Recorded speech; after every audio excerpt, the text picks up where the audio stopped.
Queridos televidentes, en la sesión Optimismo Vital me llena de satisfacción tener conmigo a Franklin de Jesús, un médico dominicano que se ocupa de cada uno de ustedes, queridos televidentes. Es un médico que no anda buscando ganar dinero. Es un médico que aplica el juramento hipocrático. Y es un médico que me vas a servir para motivarlo a ustedes para que vivan más. La vida, querido televidente, le he dicho que es el primero, que hay que cuidarla, que hay que protegerla, que hay que preservarla para prolongarla. Y me viene a la mente ahora mismo algo que la semana pasada comenté con Fernando Sibilio. Fernando Sibilio, un profesor, un dominicano que se ocupaba de defender los mejores intereses, especialmente de aquellas personas que poco pueden. Tenía su programa Acción Popular y era muy acre, muy expresivo. Lo veía y como amigo que era siempre vivía motivándolo para que no se incomodara tanto en la televisión, para que no sufriera los problemas del otro tanto como él lo sufría, y que no estuviera desarrollando contradicciones internas con personas y con la sociedad, porque en determinadas ocasiones las personas que no están con nosotros en una posición política en un momento determinado, hay otro momento que pueden coincidir con uno y ser parte de la solución de los problemas. Le motivaba para que no permitiera en su cuerpo estados emocionales negativos, angustia, tristeza, miedo, ira, celo, temor, preocupación. Mi querido amigo Fernando Sibilio le dio un derrame cerebral el martes pasado, estuvo interno y el viernes se le dio cristiana sepultura. Vayan mis condolencias para todos los familiares y amigos de Fernando. Fernando era muy acre en su crítica, pero tenía un alma de gente sana, de gente sincero. Que Dios haya cogido en su santo seno al amigo. Muchos lo van a recordar porque era uno de los periodistas incisivos y que preguntaba. Y preguntaba. Y decía, yo le pregunto. Yo pregunto. Con el fin de que a las personas y a los intereses y a los grupos que enfrentaba dieran alguna respuesta que fuera en beneficio de la mayoría del pueblo dominicano. Que en paz descanse Fernando Sibilio. Y a ustedes, queridos televidentes, voy a aprovechar esta entrevista con Franklin de Jesús, un médico sano, podríamos decir, que se ocupa de lo demás de manera hasta desinteresada. Por eso lo invité al programa. Franklin, tú eres médico. He vivido motivando a la gente para que vivan más. He tenido mucha crítica para tus colegas que en determinadas ocasiones, en vez de servir los intereses generales y particulares del pueblo dominicano, se dan a la tarea de buscar solución a sus problemas individuales. Tú no eres de ese tipo de médico. Y Especialmente eché mucho pleito con ustedes los médicos cuando el COVID. Yo fui de los que no creía en eso porque lo conocía. Yo era un seguidor del pensamiento chino, estudioso del pensamiento luminoso de Mao Zedong y de esos grandes teóricos del Oriente. Y entonces me di cuenta que ese virus había aparecido en 1960 y que quien lo descubrió, un médico chino llamado Liu Liang, le dijo al mundo que ese virus no tenía capacidad de mortalidad y estableció el nivel de contagio en 0.1106. Me opuse al confinamiento, me opuse a los toques de queda, me opuse a toda una serie de medidas restrictivas que quitaban la libertad al pueblo dominicano. Tú fuiste uno de esos médicos que no actuaste de esa manera. Tú no fuiste a la televisión a decirle a la gente que los niños enfermaban a los mayores sin estar enfermos y que los mayores enfermaban a los niños sin estar enfermos. Tú no fuiste de esos médicos que andaba diciéndole a la gente distancia, distancia. Y quizás por eso te tengo un gran respeto y un gran cariño. Yo he estado planteando, Franklin, que estoy viendo con mucho seguimiento que ustedes los médicos ya se les importa que la gente muera. Como que han perdido la sensibilidad y se han ido llevando de la farmacéutica y de los laboratorios y promueven medicina que mucha gente sabe que esas medicinas son para tratamiento, no para sanar pacientes. Como tú eres tan sano, yo quisiera que tú me le des una idea para las personas que están viendo este programa para que puedan vivir más, que lo que tú más o menos has aprendido en tu carrera, tanto teórica como práctica, me le dé algunos consejos a nuestro querido televidente en esta sesión de qué hacer para vivir más. Y en ese sentido, luego vamos a pasar a cuestionarte con relación a lo que determinó que yo te motivara. Sí. Mil gracias, don Carlos. Me siento muy a gusto de estar acá con usted. Me siento muy a gusto de estar con ese amado público que tradicionalmente se da cita para ver y escuchar su programa. El activo más importante que un ser humano tiene es su salud. Y la persona tiene que cuidarlo. Por ejemplo, el ser humano tiene su propia defensa, eso es verdad. Y hay ciertas sustancias, ciertos neurotransmisores, como son por ejemplo el cortisol. El cortisol que cuando le dicen que es el neurotransmisor del estrés. Cuando hay estrés, sencillamente los órganos no funcionan bien. Hay liberación de otras, es decir, cuando se libera el cortisol desencadena otra liberación de otras sustancias como son la adrenalina, la noradrenalina, que la mayor parte de ellas son vasoconstrictores y otros, al ser vasoconstrictores, disminuye el espacio y aumenta la presión. En el caso de nuestro hermano y amigo Fernando Silverio, hay que tener mucho cuidado porque quizás la ira es la peor de las emociones. Y si aumentan esas catecolaminas, aumenta la presión. Y si la presión, por ejemplo, los vasos intracerebrales tienen dos capas, es decir, no tienen la íntima. Y si aumenta la presión es más fácil que se rompa un vaso que está dentro del cráneo. En este sentido, muchas veces es probable que haya ocurrido un derrame cerebral por una rotura. Y cuando ocurre un derrame cerebral puede ocurrir un hematoma subdural, produce compresión del cerebro y el paciente se obnubila, va perdiendo el conocimiento y llegar hasta estar en coma. Entonces hay que llevar una vida saludable, hacer ejercicios periódicamente, no estar todo el tiempo en las pantallas porque se ha demostrado que el usar frecuentemente, el pasar continuamente en las pantallas disminuye otro neurotransmisor que es la serotonina.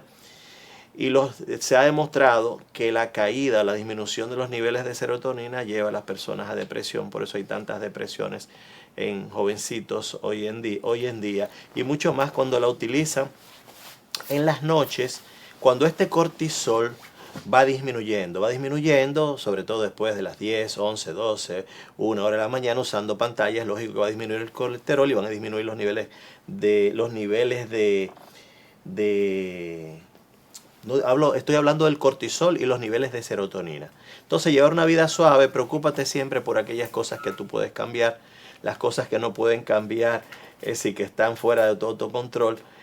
No hay cómo hacerla. Hay que llevar las cosas tranquilas, pensando que todos somos parte de un ecosistema que nos corresponde a todos y que hay que respetar esa fuerza buena y sublime que controla todo con su sabiduría y su inteligencia. Aquella fuerza, aquella que se revela en la armonía ordenada de todo cuanto existe. Si eres una persona correcta, si eres una persona buena, con certeza que todo lo que Dios, todo lo que ese Padre Creador ha creado te contempla porque eres parte de Él. Entonces hay que llevar una vida sana, fuera el alcohol, el cigarro, todo con moderación y no preocuparte por aquellas cosas que no pueden cambiar. Es decir, mantener el autocontrol, ser prudente y respetar al otro como parte de uno mismo. Como decía Jesús cuando decía en San Juan que no hay amor más grande que el que da la vida por sus amigos. Querido televidente, hasta aquí la sección Optimismo Vital. Te agradezco, Franklin, que participara conmigo en esta sesión. Vamos a una pausa y entonces vamos a entrar en la motivación que tuve para invitarte al programa, para que me hable de tus aspiraciones políticas. Querido televidente, vamos a una pausa y luego regresamos.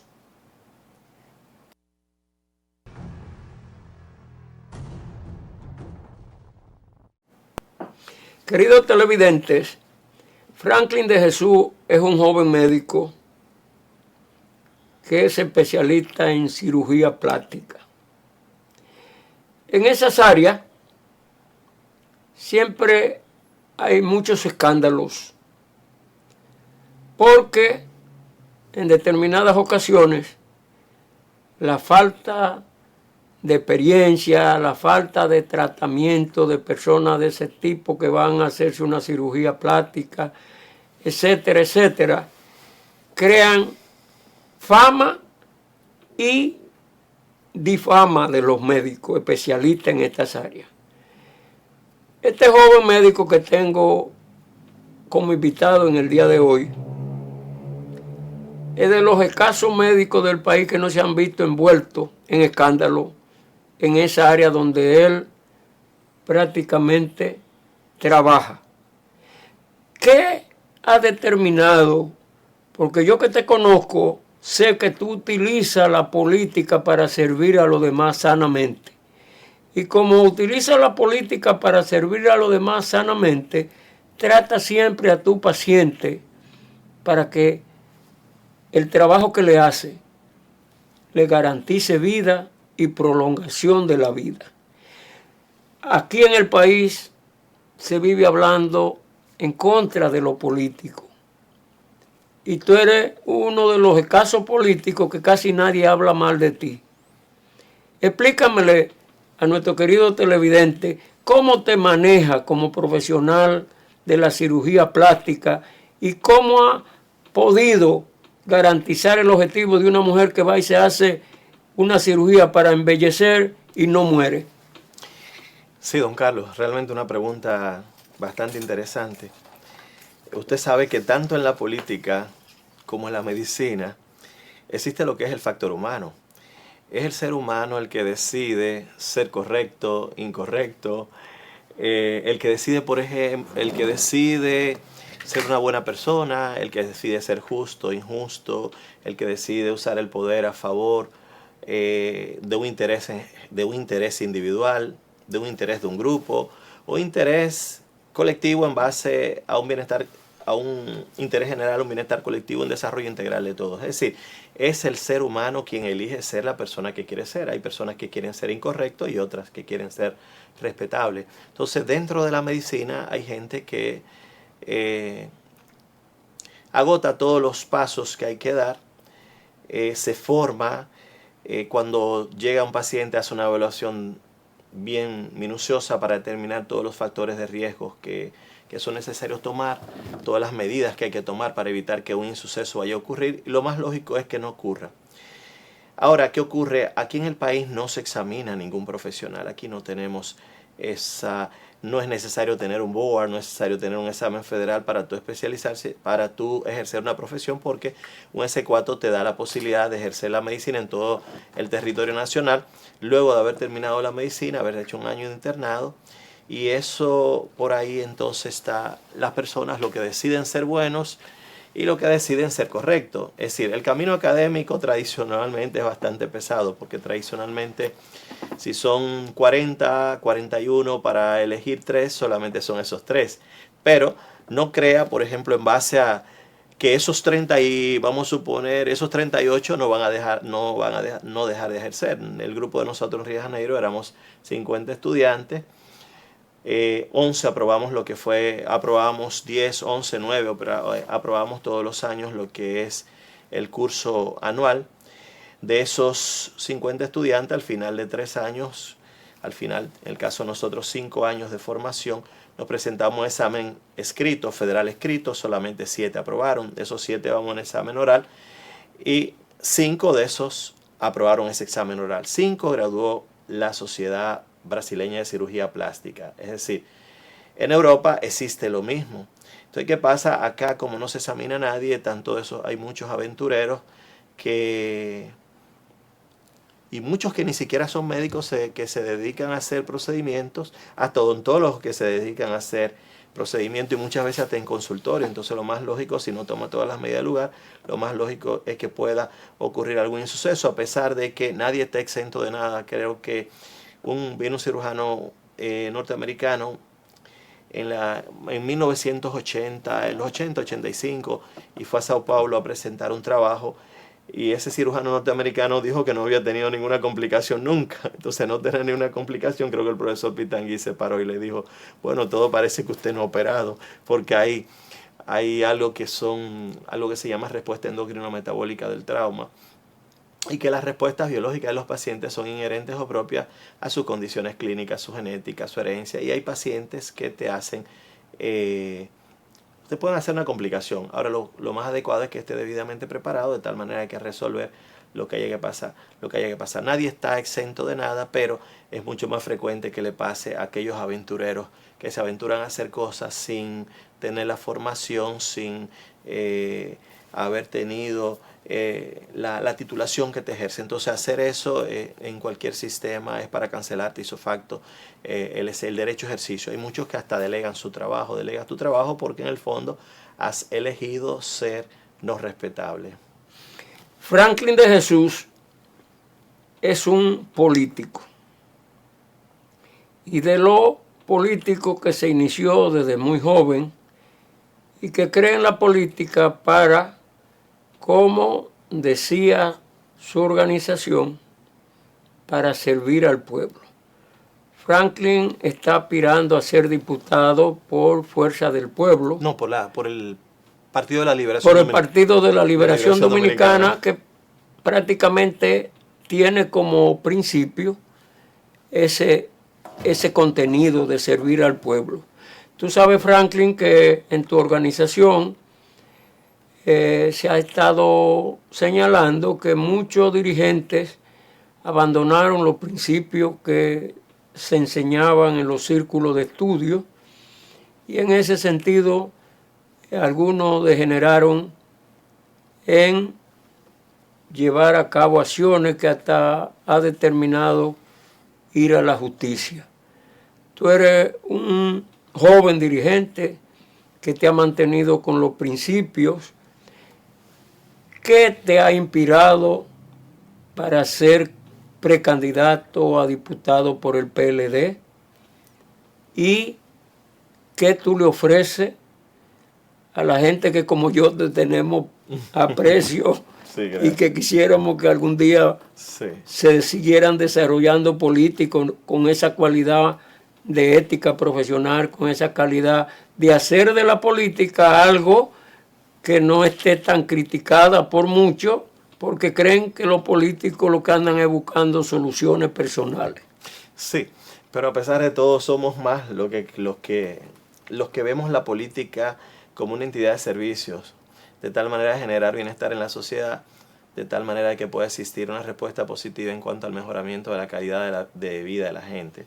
Puedo decir que realmente, es decir, el hecho de ser incorrecto o no, es decir, eso obedece directamente a la persona, a la actitud del sujeto. Creo que el mismo Alexis de Tocqueville en Los extremos de la democracia lo escribe muy claro, cuando hay aquel sujeto que quiere que todo llegue así al azar, sin hacer ningún tipo de esfuerzo. Entonces tenemos que reconocer, de verdad, sí, a pesar de que el 99% de nuestro partido mantiene, de la población de nuestro partido mantiene aquellos valores que nos dieron origen y aquellos valores por los cuales nosotros nos interesamos en formar parte del PLD, aquellos valores que era el amor a tu país, como es el patriotismo, la libertad, el desarrollo, la solidaridad, la identificación con los más vulnerables, lo que era la disciplina, la organización, la puntualidad, eso siempre nos caracterizó. Ahora, cuando un partido se abre a las masas, entonces da espacio a que aventureros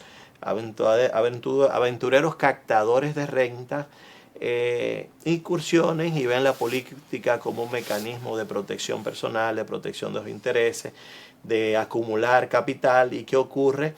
Al final todo eso se queda. Entonces, ¿qué es lo único que dejamos? Es si dejamos la huella del camino que hemos trazado. Yo creo en el PLD como partido, creo en esos valores bajo los cuales fue creado. Es verdad, tenemos que respetar que hay algunos que se salieron fuera de rumbo, pero no podemos permitir que aquellos que se salieron fuera de rumbo continúen oscureciendo el camino, puesto que somos más. El 99% de la población del PLD es gente correcta, gente que muchas veces se siente desilusionada por la elección de algunos actores sociales políticos, pero el PLD es el PLD y cada día que pasa es si nos vamos fortaleciendo, vamos a recobrar la confianza de la gente y nos convertiremos en lo que somos, el mejor partido de este país. Franklin de Jesús, como tú sabrás, en los partidos, la generalidad están abandonando los principios del centralismo democrático. Y en ese sentido, en el proceso de cogencia de los candidatos, están valiéndose de una serie de métodos, como son, por ejemplo, las encuestas.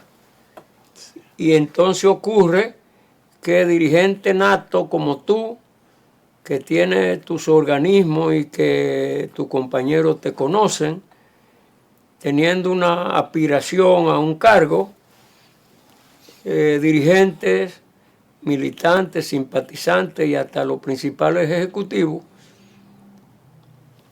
hacen unas famosas encuestas, que lo que estudiamos y analizamos encuestas sabemos que la encuesta da en función de quien la paga. Y entonces, en ese sentido, ¿qué posibilidades tú tienes, a pesar de que cuentas con el respaldo de muchos compañeros militantes, simpatizantes y dirigentes de tu organización, para resultar entonces el candidato a diputado por la circunscripción en que tú vas a participar? Sí, realmente el PLD como partido tiene una cartera de candidatos muy buenos la mayoría. Hoy en día, por ejemplo, la sociedad ha cambiado y el Internet se ha convertido en el ejemplo más noble de democratización al acceso al conocimiento. Entonces hoy en día tenemos que tratar de elegir lo mejor, de tal manera que los que van detrás se sientan orgullosos de que quien está delante genera cierta persuasión, cierta admiración. Yo quiero ser como él. Cuando los sistemas son así en base a lo que es la parte académica, de que tú admires al que está de frente de ti, tradicionalmente eso fortalece el partido. Hemos tenido la oportunidad de vivir en varios países, vencer la resistencia de varias culturas e idiomas. Consideramos que lo que pensamos es lo mejor para nuestro país. Es decir, el ser humano es el activo más importante, es quien produce bienes y servicios. Entonces hay que crear una ley de ocupación y de ingreso basado en el artículo 62 de la Constitución, que dice que el trabajo es un deber, es un derecho, es fomentar, es decir, que el trabajo es una función social del Estado, garantizar lo que es la creación de empleos dignos y remunerados. Entonces, primero, que el ser humano produzca bienes y servicios. Segundo, hay que tener una ley que es una ley de desarrollo económico y de soberanía. Hay que proteger, defender, asistir sectores importantes de la productividad para que produzcan riqueza, pero que también se distribuya. Porque si no hay distribución, entonces seguimos teniendo lo que está ocurriendo, que en los últimos 30 años La migración social de nuestra población es menos de un 2% y un 50% de los que han podido migrar socialmente, lamentable es si están dentro de la política. Entonces tenemos que cambiar. En esa ley de desarrollo económico y soberanía está la seguridad. Sin seguridad no hay libertad. Sin libertad no hay igualdad de oportunidades para que las personas se desarrollen. Y si las personas no desarrollen, entonces no hay creación de riqueza, no hay oportunidad de que este país vaya hacia adelante. Necesitamos una ley general de población. No podemos seguir creciendo todas esas niñas embarazadas, nosotros siendo líderes en niñas quedando embarazadas. Un embarazo de un adolescente se constituye en una puerta de entrada a un círculo de pobreza que se transmite de generación en generación, puesto que continúan heredando el mismo trasfondo social, la misma desigualdad de oportunidades. Tenemos, por ejemplo, tenemos 93 niñas entre 15 a 19 años embarazadas y la media de América Latina es 62.3. Es decir, somos líderes. El 23% de nuestras parturientas son niñas entre 11 a 19 años. Estudios que hemos hecho, estudios retrospectivos en una de nuestras maternidades, el 24.6 eran adolescentes dando a luz. El 89% eran embarazos fortuitos, apenas el 45% habían llegado al nivel intermedio. Entonces, ¿qué ocurre? El 42% de estos niños tradicionalmente no son declarados por sus padres, son hogares pobres que se están formando, entonces hay que tener una ley general de población. Nos preocupa también ese porcentaje muy alto de las parturientas extranjeras, un 96% de ellas son de nuestras vecinas. ¿Y qué ocurre? La tasa de natalidad de ellas llega a 5 por cada parturiente, en el caso de nosotros 2.2. Una inmigración sin asimilación de cultura se constituye en una invasión. Tenemos que ayudar a Haití a combatir la pobreza y una forma es controlando esa tasa de natalidad. Entonces, por ley tiene que existir, te damos el derecho a que puedas venir a dar a luz acá, pero tienes que aceptar un tipo de planificación definitiva. Si lo sentimos, y en ese sentido creo que ayudamos. Si Haití no controla su crecimiento, es decir, si tienen 27.000 kilómetros cuadrados y tienen aproximadamente, mal contados, 12 millones de habitantes, no hay cómo contener la pobreza en Haití. Es decir, creo que es un problema que debe ser resuelto por la comunidad internacional. No podemos unir, son etnias totalmente diferentes, esa cultura de depredación, esa cultura de pobreza, de miseria, de desearle lo mejor al otro, de ese tipo de no tener a Dios por encima de todo. Eso lo que la lleva es al desastre. La comunidad internacional debe apoyar. Creo que los haitianos en un momento determinado vinieron de una parte de África, y si se le ofrece a una parte de ellos, hay que ofrecerle voluntariamente. Si a ti te ofrecen comida, techo y trabajo, y como tienen una mano de obra excelente, con una buena, si ellos son muy activos para trabajar, ellos pueden desarrollar cualquier ciudad. Pero 12 millones de habitantes en 27.000 kilómetros cuadrados, la unidad demográfica es un poco alta. Queridos televidentes, vamos a una pausa y luego continuamos entrevistando a Franklin de Jesús, precandidato a diputado por el Partido de la Liberación Dominicana. Queridos televidentes, ustedes me ven motivando a los políticos del gobierno, del Partido Revolucionario Moderno, del PLD, de la Fuerza del Pueblo, todos los partidos, aunque sean pequeños, motivándolos para que sumen, porque para ganar elecciones hay que sumar. En ese sentido, Franklin de Jesús, ¿qué tú estás haciendo? ¿Cómo tú te estás desenvolviendo en tu circunscripción?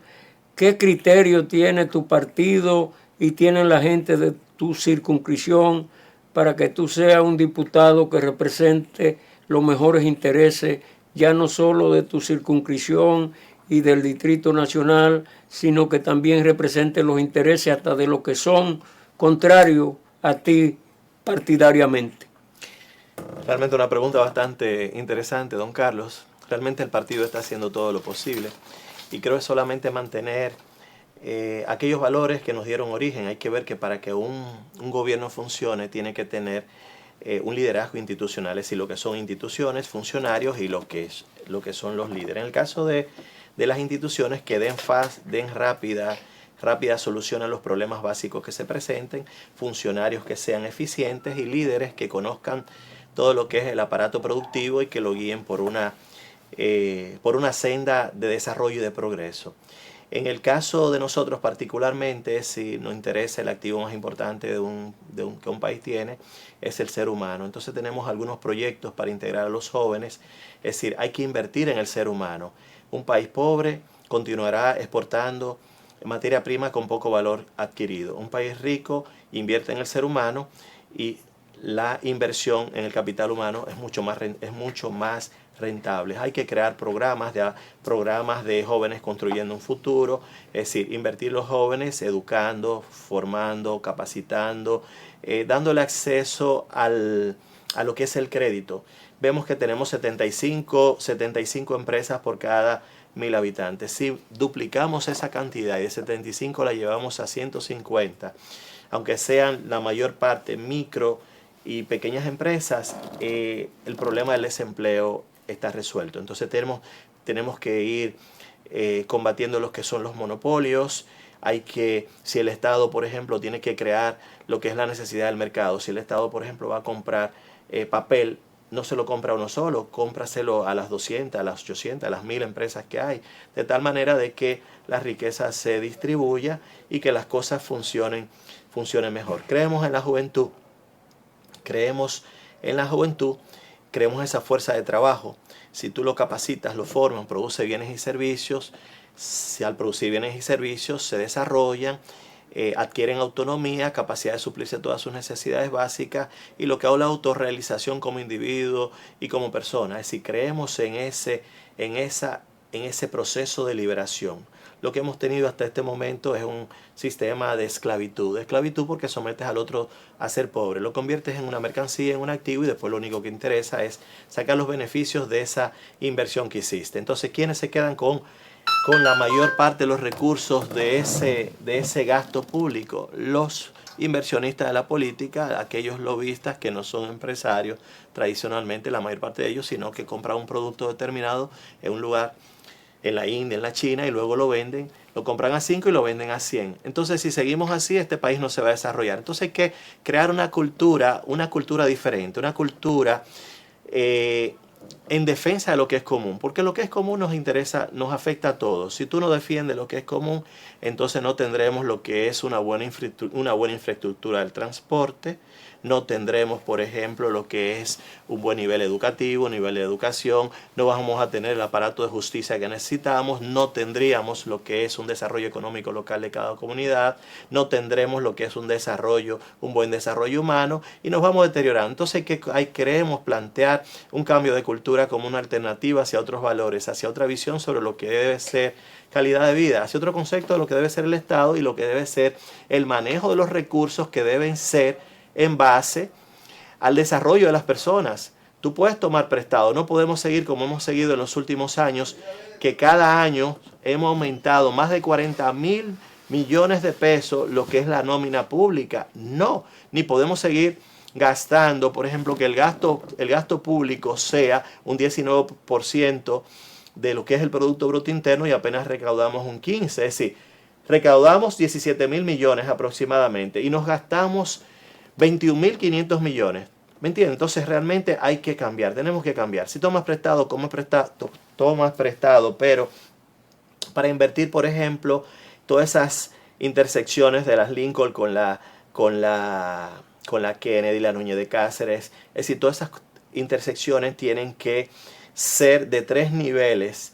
Es decir, inviertes en esto para ahorrar una cantidad, 1 millón, por ejemplo, de barriles de petróleo que vas a dejar de comprar. Entonces, en el fondo, no estás gastando, estás invirtiendo. Invierte en el ser humano y tú verás que tiene un retorno. Entonces, para nosotros lo más importante es eso. Hemos estado yendo a las comunidades, hemos sido muy bien aceptados, damos las gracias por el cariño, el amor de la gente, y apelamos a aquellos que son capaces de razonar, de ver lo mejor. No podemos seguir teniendo diputados que no tengan que no tengan las herramientas, porque muchas leyes no han podido ser aprobadas porque no tienen las evidencias. Aquí no se hacen estudios, no se hacen...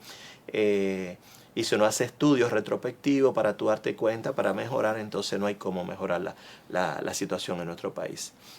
Permítanme, querido televidente, darle las gracias al precandidato a diputado por el PLD, Franklin de Jesús, que como ustedes vieron su expresión, es una persona con deseo de servir a los demás sanamente. Ojalá que los aspirantes, tanto del partido PLD, de Fuerza del Pueblo, de todos los que van a participar del Partido Revolucionario Moderno, que traten, como le dice este señor que habla, interpretar la manera de pensar y de sentir de la gente para que lo dirijan y que le cumplan la promesa que hacen en campaña.